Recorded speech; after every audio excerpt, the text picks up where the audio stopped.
معزز ناظرین، السلام علیکم۔ سورہ فاتحہ وہ بابرکت سورت ہے جو مکۃ المکرمہ میں نبی کریم صلی اللہ علیہ وسلم کے سینہ اطہر پر نازل ہوئی۔ 7 آیات پر مشتمل یہ سورت اپنے دامن میں بہت سا نور رکھتی ہے۔ قرآن مجید کی یہ واحد سورت ہے جو ایک بار نہیں بلکہ 2 بار نازل ہوئی ہے، اسی لیے اس کو 7 مثانی بھی کہتے ہیں۔ 7 آیتیں جو 2 بار نازل ہوئیں۔ اس امت کو اللہ رب العزت نے یہ فضیلت بخشی ہے کہ اس امت نے اپنی کتاب یعنی قرآن مجید کی حفاظت کی ہے۔ سورہ فاتحہ قرآن مجید کی وہ سورت ہے جو بھلے پہلے نازل نہیں ہوئی، لیکن اس کو قرآن میں سب سے پہلے رکھا گیا ہے۔ اس کی وجہ یہ ہے کہ ہم جب بھی قرآن کی ابتدا کریں تو سورہ فاتحہ سے کریں۔ فاتحہ کا معنی ہے کھول دینے والی۔ یہاں سے قرآن کی ابتدا ہو رہی ہے، یعنی یہاں سے قرآن کھل رہا ہے۔ سورہ فاتحہ جبرائیل امین لے کر نہیں آئے۔ جبرائیل امین آپ صلی اللہ علیہ وسلم کے پاس تشریف فرما تھے کہ اچانک ایک زوردار آواز سنائی دی۔ آپ صلی اللہ علیہ وسلم نے دریافت فرمایا کہ یہ کیسی آواز ہے؟ تو بتایا گیا کہ یا رسول اللہ، آج آسمان سے ایک دروازہ کھلا ہے جو پہلے کبھی نہیں کھلا، اور آج ایک فرشتہ آ رہا ہے جو آج تک اس سے پہلے زمین پر نہیں آیا، اور ایک کلام لے کر آ رہا ہے جو آج تک کسی نبی پر نہیں آیا۔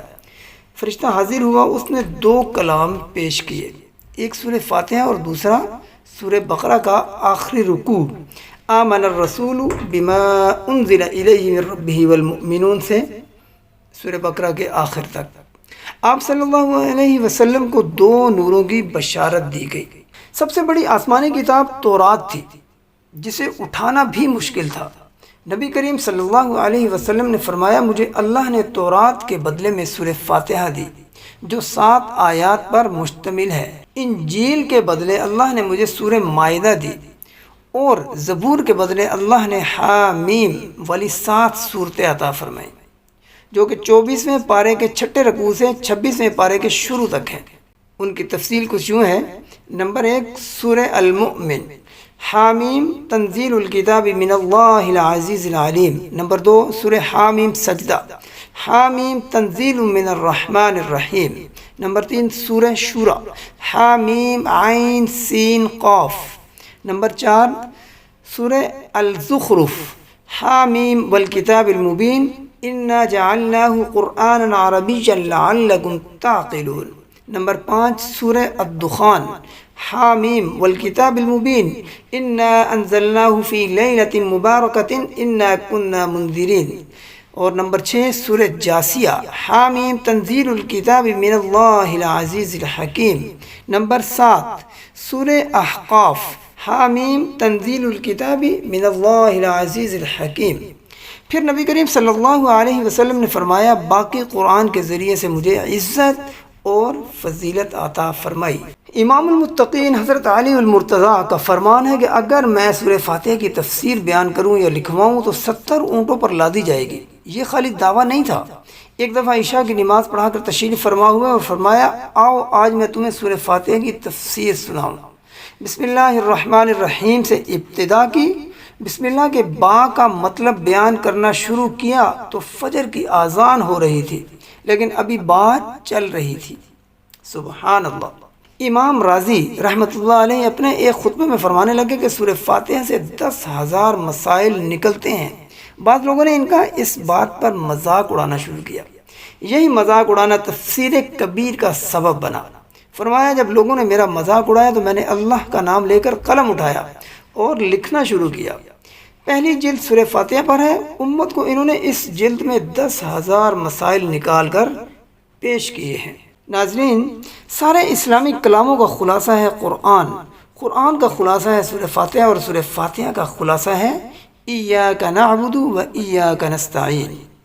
یا اللہ صرف تیری بندگی، یا اللہ صرف تجھ سے مدد۔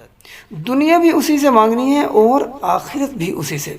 اللہ نے ہمیں دنیا پہلے سکھائی اور آخرت بعد میں۔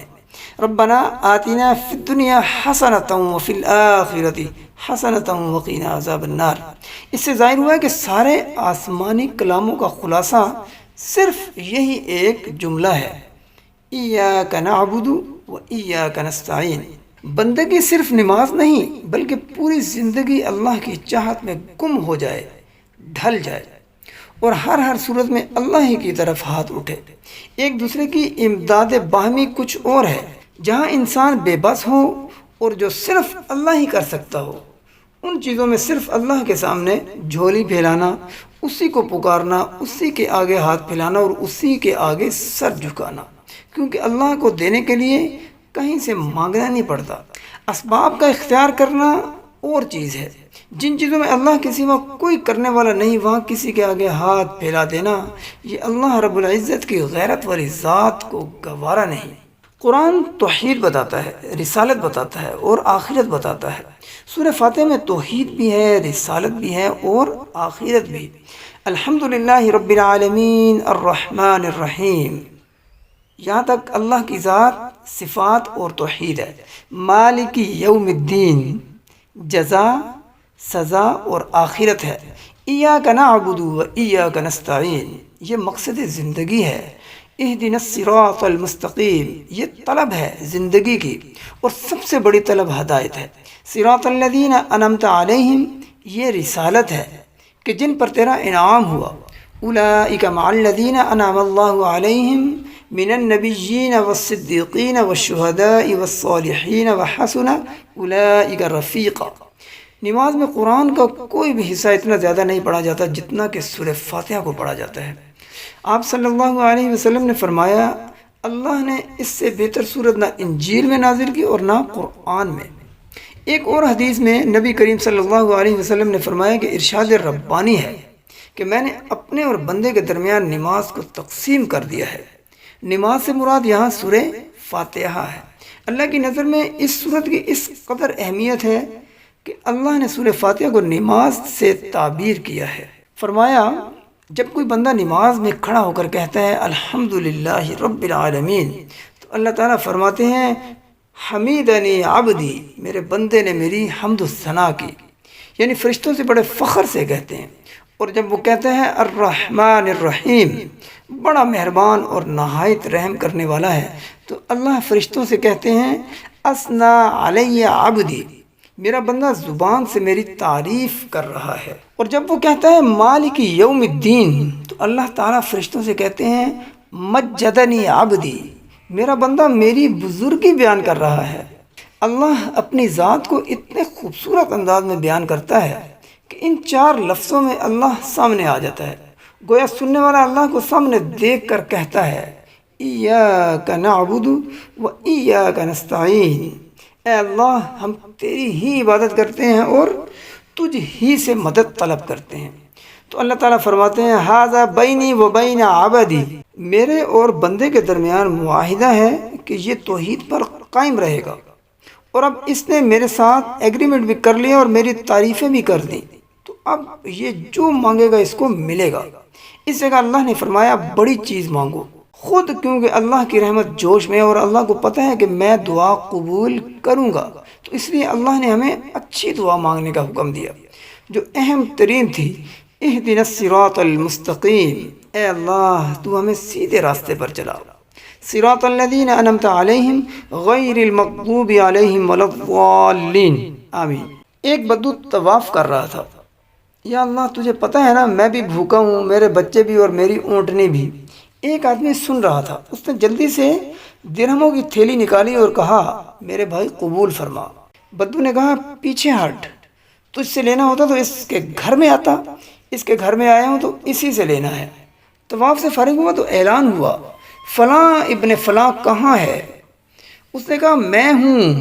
انہوں نے کہا آپ کے چچا کا انتقال ہو گیا ہے، انہوں نے اپنی ساری وراثت آپ کے نام کر دی ہے، چونکہ ان کی کوئی اولاد نہ تھی۔ سارے قرآن کا خلاصہ صرف دو لفظ ایاک نعبد و ایاک نستعین۔ نباتہ بن یزید نخی رحمۃ اللہ علیہ تابعین میں سے ہیں۔ اللہ کے راستے میں جا رہے تھے کہ ان کا گدھا مر گیا۔